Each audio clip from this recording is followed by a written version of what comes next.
Hello everyone, in this video we are going to cover smoking cessation. As you know, in the previous video I've covered the exercise part of family medicine chapter from Toronto Notes.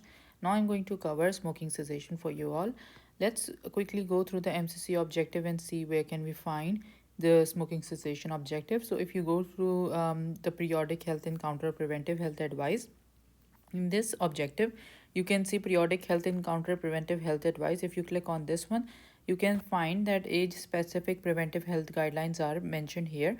So they want you to learn about construct an effective initial management plan, including preventive recommending proven prevention strategies, example smoking cessation and regular exercise. So this is the objective that we are covering right now in this video and even in the previous video that we mentioned. So they, what do they want you to know? They want you to know the recommending proven prevention strategies, not like just exercise or smoking cessation. No, they want to know the recommended proven prevention strategies. Okay, so that's what they have mentioned in Toronto note. So we will cover this objective from MCC objectives today. So let's get to smoking cessation. So for smoking cessation, I would mention here, it's very important even for NAC Hosky as well. You may get an station in QE1 in NAC Hosky as well about smoking cessation, where there would be a patient whom you are gonna help with counseling. So it's mostly about counseling, medication, and everything smoking cessation. Okay, so let's start. Epidemiology is smoking is a single most preventable cause of premature illness and death. 70% of the smokers sees physician each year. To a 2012 Canadian Tobacco Use Monitoring Survey on population of ages more than 15. 16% are current smoker, lowest since 1985. Highest prevalence in those aged 20 to 24. 11% of the youth aged 15 to 19 smoke, decreased from 25% in 2000. More males, 18% smoke than females. Number of cigarettes consumed per day is decreasing, 15 per day in 2012 versus 16 per day in 2001. Okay. So, just an overview, males are more smoker and the number of cigarettes is decreasing per day as compared to the previous years. Okay. Now, coming to the management part, the management is general approach. So, if the patient is coming to you, let's say, how would you start smoking cessation or how would you initiate the consultation for smoking cessation? Identify tobacco users. So, you are taking the history, you found out that the patient says, yes, I smoke. What's next? Illicit smoking habits. How often do you smoke? How many cigarettes do you smoke? So that's the next part. Previous quit attempts. Have you tried quitting smoking? He says yes or no. And what was the result? If it was a yes, then you failed or you relapsed. What happened? So these are the things that you're going to take in history. Okay. Be curious about how the patient relates to smoking. Ask, what purpose does smoking serves in their life at that moment? So these kind of questions can appear in QE1 as an MCQ, like, what's the next step? Patient came to you with this history, his blood work is okay. What is the next step? Which one of the following is the best next step? So this question can be a prompt in the options. So make sure to know the approach. Like if you've taken the history, now you will ask the purpose. What purpose does the smoking serve in their life at that moment? So you need to know this question. This is an important question. Okay. 2012 Canadian Action Network for Advancement, Dissemination and Adoption of Practice Informed Tobacco Treatment can adapt guidelines. So these are the guidelines that they follow. Tobacco use status should be updated for all patients regularly. Healthcare providers should clearly advise patient to quit. So they should clearly tell them. Healthcare providers should assess patient willingness to quit and offer assistance to those who express interest. Healthcare providers should conduct regular follow up to assess response and monitor the patient's mental health status and other addictions while quitting smoking. So these are the four objectives that can adapt guidelines want you to do. As a healthcare provider, their tobacco status should be updated regularly. Number one, they should be clearly advised that they should quit smoking, and we should assess their willingness and offer assistance to them, and we should conduct a regular follow up to assess the response and monitor the patient's mental health status. Medication dosage should be monitored and adjusted as necessary. Every smoker should be offered treatment. Educate patient to watch for the withdrawal symptoms, low mood, insomnia, irritability, anxiety, difficulty concentrating, restlessness, decreased heart rate, increased appetite. So these are the symptoms that the patient may have once they start withdrawing or they stop smoking. So educate the patient that these are the symptoms that you may have. Okay, these are low mood, lack of sleep, irritability, anxiety, difficulty concentrating, like all those disturbing symptoms, and decreased heart rate and increased appetite. You may feel more hungry. Combine counseling, behavioral therapies, and smoking cessation medication is more effective than either alone. So you don't just have to counsel the patient, tell them about the harms and benefits and pros and cons, and then counsel about the withdrawal symptoms. No, it wouldn't be helpful. Why? Because the patient should have a replacement. He has been smoking for a time now. He needs some replacement for that.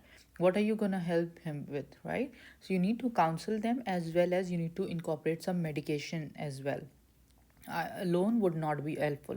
So you may have this QE1 question where there would be a patient who's coming in for smoking cessation. What options, which of the following is the best option to prescribe, or which of the following is the best treatment option? So it should be a combination of counseling plus treatment. Okay, so we'll discuss the treatment as well in this video, but you need to remember this point. This is a very important question. Okay, more than 4 counseling sessions, more than 10 minutes each, with 6 to 12 months follow-up yields better results. So this is an ideal situation where more than 4 counseling session, that should be for more than 10 minutes and should last for 6 to 12 months. 14% abstinence with counseling versus 10% without counseling. So counseling is the most important part of smoking cessation. Approach depends on the patient's stages of change, motivation, strategies of behavior. You remember we did in the previous videos. In previous video, I will link down below that video, the one that I covered, the motivational strategies of changing, pre-contemplation, contemplation. I'll just quickly show you those. um, Here it is. So this is the stages of changes, and this is also very important. I've covered it in the previous videos. If you guys want to go and check that out, I'll link the link of the video in the description here. But make sure these are the changes: pre-contemplation, contemplation, preparation, action, maintenance, and relapse. Pre-contemplation, where you ask the patient. Contemplation, where he thinks, he wants to talk about that. Preparation, now he's encouraged, he's motivated. Action, now he wants to take the action. Maintenance, now he has started the therapy and now he's okay with it. Relapse is when he goes back to his addiction. So that's how these are the stages. So you need to assess the stages as well. At which stage is the patient on right now? Okay, so far what we have done, we have educated the patient. We have number one, we have assessed the patient. We have checked if he's a smoker. We have checked his habits, number of cigarettes he do. Has he ever attempted quitting smoking, and what was the result? Then ask what does the smoking serves in his life. Then we have to do can adapt guidelines as well. Tobacco use status should be updated for all patients regularly. Healthcare providers should clearly advise. So these are the things. Now you have to tell the patient about the counseling, the withdrawal symptoms, pros and cons, benefits and harms of smoking, and then you have to follow up along with medication as well. And you have to check for the motivational strategies for behavioral change. Okay, next is willing to quit. Provision of social support, community resources, self-help group, helpline, web-based strategies. For pregnant patient, counseling is recommended as the first line. So for pregnant, we don't directly go to medications. First thing is first, that is counseling. Nicotine replacement therapy, that is also called as NRT, should be made available to pregnant women who are unable to quit using non-pharmacological method. So you started with counseling. The patient said, doctor, I was benefited with your counseling, but I still crave for cigarette. I still want to smoke. What should I do? So you will offer her NRT, nicotine replacement therapy, rather than just going to other pharmacological options. So what are the NRT options? Lozenges, gums is preferred over continuous dose of patches. No strong evidence that either major positive or negative outcomes were associated with gestational use of bupropion, varenicline. Consider using only if benefit outweighed the risk. So first thing first, counseling. Second is NRT, and third is bupropion or varenicline. These are the medications that are used for smoking cessation. Now coming to the pharmacological options, you need to remember 3 basic options for smoking cessation. Number one is NRT, nicotine replacement therapy, where you're directly giving a patient option to have other options as nicotine intake rather than smoking. So that is through lozenges, gums, and the patches.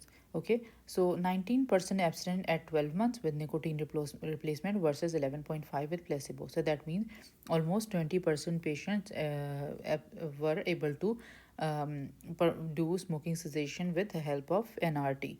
No difference in achieving abstinence from different forms of NRT, reduce cravings and withdrawal symptoms without other harmful substance contained in the cigarette. So there's no other harmful substances that are usually in the cigarettes, but they just have nicotine, and it does reduces the cravings and prevent the patient from having withdrawal symptoms. Cost of NRT is comparable and often lower than cigarettes. Use with caution immediately post MI, worsening of angina and arrhythmia. So you have to be very careful with patients who have a cardiac condition. You have to be very careful with NRTs. Cost of NRT is comparable and often lower than cigarettes. Advise no smoking while using NRT. So that's not the case. If the patient is smoking, he is supposed to quit smoking and then use NRT. It's not the case that he's smoking also using NRT. That means he's using excessive amount of nicotine in his blood, right? Public reimbursement for smoking cessation treatment varies across Canada. So there may be a possibility that the government may reimburse you for the amount that you're spending on the treatment for smoking cessation, okay? So you need to know that cardiac condition is a red flag. You need to be very cautious with patient using NRT with cardiac condition. A patient cannot smoke together with NRT. NRT is 20% good if the patient is consistently using it and is trying to smoking. So why? Because it reduces the craving, it prevents the patient from having withdrawal symptoms. Antidepressant. Mechanism of action appears to be independent of antidepressant effect. Bupropion, 21% abstinent at 12 months versus 8%. That means it is effective. Bupropion has similar effectiveness to NRT. So the bupropion is basically an antidepressant medication that is also has an effect on smoking cessation. Varenicline is also known as Champix. You don't have to know the company names, you just have to know the generic name. They don't give you the company names in the exam, they just give you generic names. Partial nicotinic receptor agonists reduce cravings, and partial competitive nicotinic receptor antagonists to reduce response to smoke nicotine. So there are two different actions. One is partial nicotinic receptor agonist and partial competitive nicotinic receptor antagonist. That means it reduces the cravings with the agonist effect, but with the antagonist effect it reduces the response to smoke nicotine. That means it is giving you the nicotine but it is not affecting in the blood. That means agonist and antagonist effect, okay? More effective than bupropion, 23% abstinent from 52 weeks with varenicline versus 16% with bupropion or 9% with placebo. That means it is very effective. Significant side effects. The side effects are nausea, headache, drowsiness, unusual dreams. Neuropsychiatric symptoms may lower patient compliance. So what are the side effects? Unusual dreams, drowsiness, headache, or neuropsychiatric symptoms. These side effects are very important as because I remember they do give you in exams the side effects of NRT, the side effects of these medications, okay? So we will go through them as well. So let's get to a general review of pharmacological treatment options. One is NRT that can be given in pregnant patients as well. The second one is bupropion, that's an antidepressant, and the third one is varenicline. Varenicline is the most effective one, okay? But it does have side effects of neuropsychiatric symptoms and unusual dreams. Now, the types of NRT available. Nicotinic replacement therapy. What types of nicotinic replacement therapy can you give to a patient? One is gum, nicotine gum. So 2 milligram if less than 25 cigarettes, 4 milligram if more than 25 cigarettes, one piece 1 to 2 hours for 1 to 3 months. Maximum 24 pieces per day. So maximum, you need to remember that maximum of 24 pieces of nicotine gums can a patient take in a day, and chew until peppery taste and then park between the gums and cheek to facilitate absorption. Continue to chew and park intermittently for 30 minutes. So you need to tell the patient that you chew the gum and then you park between your gums and your cheek to make sure that it's absorbing and it's giving you enough nicotine, and then you chew again and park intermittently for 30 minutes. What are the side effects? Since this is a gum, it stays in your mouth, it does have tobacco in it, so it gives you mouth soreness, it can give you hiccups, it can give you dyspepsia, it can give you jaw ache. Most are transient. So these are like all oral related or GI related effects that can be there. Why? Because you're using your oral cavity for this effect, right? So that's how simply you can remember it, that it stays in your oral cavity. That's a gum. So it gives you mouth soreness, hiccups, dyspepsia, jaw ache, okay? Now, nicotine patch. Patch is usually used for 8 weeks. The one above that we mentioned, gum, is usually one piece every 1 to 2 hours for 1 to 3 months, okay? This one is used for 8 weeks. 21 milligram per day 8 for 6 weeks, 14 milligram per day for 2 weeks, and 7 milligrams per day for 2 weeks. Start with a lower dose if less than 10 cigarettes per day. Change patch every 24 hours and alternate sides. So nicotine patch is can be used for 8 weeks, and what does it? The side effects are skin irritation, insomnia, palpitations, anxiety. Okay, so if the patient usually uses less than 10 cigarettes, then he can start with a lower dose, and the patch has to be changed every 24 hours. And what is the side effect? Skin irritation, because it stays in the within the skin. So skin irritation, insomnia, palpitations, and anxiety. Make sure you learn the side effects very nicely. Okay. Nicotine inhalers, 6 to 16 cartridges per day, up to 12 weeks. Nicotine inhaled through mouth, absorbed in the mouth and throat, not in lungs. So it may cause local irritation and cough. Nasal spray, newer form of NRT, local irritation and cough. So nasal spray, inhalers, patches, gums. These are the NRT options available. Now, moving to the medications. Bupropion was an antidepressant that we spoke about. What does it do? It inhibits the reuptake of dopamine and norepinephrine. Side effects are insomnia and dry mouth. Dosage is 150 milligram for 3 days, then 150 milligrams twice daily for 12 weeks. For maintenance, consider 150 milligrams BID for 6 months. So 150 milligrams BID for 6 months. Decide on a quit date. Continue to smoke for the first week, 1 to 2 weeks of the treatment, and then completely stop. Therapeutic levels reach in 1 week. So this is how you have to start. You have to decide a quit date. Let's say you decided, the 20th of January is going to be the quit date. Okay. Now continue to smoke for the first week. Let's say the patient is in to you on 22nd of January. So you'll tell him to continue smoke for the first week, and then for 1 to 2 weeks of the treatment, and then completely stop. Therapeutic levels reach within 1 week. What are the side effects? You need to know the side effect of this drug because it's very important. Why? I'll tell you now. Seizures disorder is one of the the contraindications. Seizure disorder, eating disorder, monoamine oxidase inhibitor used in the past 14 days, simultaneous use of bupropion, Wellbutrin for depression. So the contraindications are very important. Why? Because let's say a patient is young patient, 25-year-old is coming to you for smoking cessation. She needs help with that. She does have a history of eating disorder. She does have a history of epilepsy. You will not prescribe bupropion to her. What are you gonna start with? You're gonna start with counseling and NRT. But you will never think about bupropion. Why? Because seizures disorder are triggered with bupropion. So you don't have to do that. Bupropion causes eating disorder. Monoamine oxidase inhibitors used in the past 14 days, you don't have to think about bupropion. And then if the patient is already on bupropion for depression, so these are 4 contraindications that you really have to remember for QE1. Okay, so now moving to varenicline. Partial nicotine receptor agonist and antagonist. Side effects is nausea, vomiting, constipation, headache, dream disorder, insomnia, increased risk of psychosis, depression, suicidal ideation. So this is a serious one because it gives you depression, suicidal ideation, psychosis, and insomnia. All the bad dreams is one of the side effects of varenicline as well. So you need to differentiate between the side effects of bupropion and varenicline. Bupropion just gives you insomnia, whereas varenicline give you bad dreams as well. Okay, so patients usually are scared. They come back and they say, we don't want varenicline because it causes us to have bad dreams. So continue 1 milligram BID for 12 weeks, additional 12 weeks. So you don't have to remember a dosage. Prescribing, decide on a quit date, continue to smoke for a first week and then treatment and then completely stop. So for 1 week you continue smoking because you will get all your nicotine that you need, but after that, after 1 week, you'll stop smoking and continue the treatment.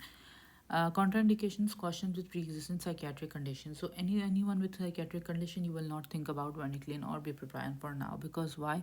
Because they may have aggravated their condition with these medications. Bupropion and varenicline may be used in combination with NRT, so you can combine them together with NRT as well. So now is the approach about unwilling to quit. So what are you gonna do? Motivational intervention, 5 R's that you have to. You don't have to remember specific words, but yeah, you have to remember the concept behind these 5 words. Relevance to patient. Relevance to patient's disease status or risk, family, social situation, having children in home, health concerns, and age and gender. So how are you gonna motivate the patient if he's unwilling to quit? You are going to talk. You will talk to him about his family. Let's say he has children at home. Let's say he has an old parent at home, or he has his pets around him. So you will talk about risk to their health, to their family, to social situations, their own health concerns, genders. All these things. So you're gonna relevant your communication or your counseling to the patient. Risk of smoking. Short term risk of smoking is shortness of breath, asthma, exacerbation, impotence, infertility, pregnancy, complications, heartburn, upper respiratory tract infection. Let's say you're telling the patient about these short term things. So, what are these? These are risks because of the smoking. These are the short term. What are the long term ones? MI, stroke, COPD, lung cancers, and other cancers. Environmental higher risk in spouse, children for lung cancer, sudden infant death syndrome in children, asthma, respiratory infection. All these are the risk factors of smoking. Rewards. How would it benefit you? Improved health, save money. The food would taste you better. Good example for children. What is the obstacle? A fear of withdrawal, weight gain, failure, lack of support. Repetition. Reassure unsuccessful patient that most people try it many times before successfully quitting. Average number of attempts before success is 7. Recent quitters, higher relapse rate within 3 months of quitting. Minimal practice, congratulate success, encourage ongoing abstinence, review benefits and risks. Perspective intervention, address problems of weight gain, negative mood, withdrawal, lack of support. So, they have divided into two parts. One is the unwilling patient who's not willing to quit. So what are the 5 hours that you're going to discuss? You will discuss the relevance to the patient. You'll discuss the risk that smoking is causing him to have, rewards, that what would be beneficial for him if he's quit smoking. What are the roadblocks? What are the obstacles that he may have? Like, he'll have a bad mood, lack of support, or maybe weight gain. That's, the obstacle that he's thinking about. Repetition. Unsuccessful attempts may occur, so he need, there's an average number of 7, that after which the patient is successfully able to quit smoking. So recent quitters, you have to talk to them about relapse within the 3 months of quitting. So what do they have to do? And you have to encourage them, review the benefits, and ongoing encourage them, congratulate them for their success. So this is how you tackle the situation. I'm quickly gonna review the boxes on the right side, and then that should be it. So from here, the dose, duration, and modes of delivery of nicotine replacement therapy for smoking cessation. What was the purpose of the study? Was NRT helps with smoking cessation, but it is unclear what NRT routines and dosage are most helpful. The aim was to establish efficacy of different forms and delivery, dosage, and duration of the treatment. There is a high certainty evidence that using NRT versus single form of NRT can a combination of NRT versus single form can increase the chances of successfully stopping smoking.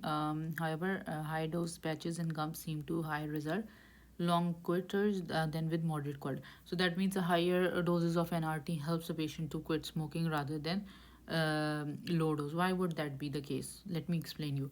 If the patient is taking combination therapy of NRT, let's say is normally he's taking 15 cigarettes that may have, let's say, 20% of tobacco that he's inhaling, nicotine that he's inhaling. Let's say if we give him an RT that has 50% of nicotine that he was usually taking, more than 30% more than what he was usually taking. That means his cravings would not be there. He would not crave for nicotine anymore. Why? Because he's already receiving more nicotine. So that's what they're trying to say here, that combination NRT is better than single form NRT. Evidence suggests that bupropion may be helpful and successful as an RT and nortriptyline in helping people quit smoking, but that is less effective than varenicline. So varenicline is the most effective one. That's what we have seen. The 5 A's of the patient willing to quit. So that's what we learned about previously. The 5 R's of not willing to quit. Now this is for willing to quit. Ask if the patient currently smokes and is willing to discuss cessation. Advise the patient to quit. Assess willingness to quit and assist in the quit attempts and arrange for the follow-up. So these are the 5 A's that you have to remember. This is very important for NACOSCI though, but even for QE1 you need to have the idea of the questions that you're gonna ask. Ask if the patient is currently smoking, is willing to discuss cessation, advise the patient to quit smoking, assess. So first is ask, then advise, then assess, then assist, and then arrange for follow-up. The 2-3 pattern of smoking cessation. Onset of withdrawal in the first 2 to 3 hours after last cigarette. Peak withdrawal in 2 to 3 days. So how early then can the patient have the withdrawal symptoms? Onset within 2 to 3 hours. Peak withdrawal within 2 to 3 days. Expect improvement of withdrawal symptoms within 2 to 3 weeks. It should get better. Resolution of withdrawal symptoms by 2 to 3 months. Highest relapse rate after 3 months. Usually patient can go back to relapse even after 3 months. That is when they have resolution of their withdrawal symptoms. The STAR protocol. Assess patient in developing quit plan. So the quit plan is set as for set quit date. So when you're planning, let's say patient is motivated, is in your office to, doctor, I want to quit smoking, help me. So you're gonna tell him to set a date. T for tell patient's family and friends. Why? For support. They would know, they will help him support. They know he's not smoking, they would try not to smoke in front of him. So these are the things that will help him. Anticipate challenge. Withdrawal. Let him know about the challenges that he may have. But what does he have to do in those challenges? Maybe if, let's say, he's having irritability, he can distract himself, do some task, or maybe focus on any activity that he likes doing. So these are the things that includes anticipate challenges. R for remove tobacco related products around him, ashtrays, lighters, all those things, remove them. So at S for set date, T for tell people, A for anticipate challenges, R for remove tobacco related things. Physician advice for smoking cessation. Conclusion is, simple advice can increase smoking cessation rates by 3% on top of unassisted quit rate. More intensive advice and providing follow-up support may further increase quit rates. So yeah, this is about smoking cessation so far. In throughout this chapter, they just mentioned about motivation strategies for behavior that we already covered in the previous video. So this is the entire smoking cessation that we have covered so far. Next, make sure to comment down below if there's anything that is unclear or you want me to incorporate in these videos. And yeah, good luck to you for your preparation. Make sure to subscribe the channel and like the video. Thank you.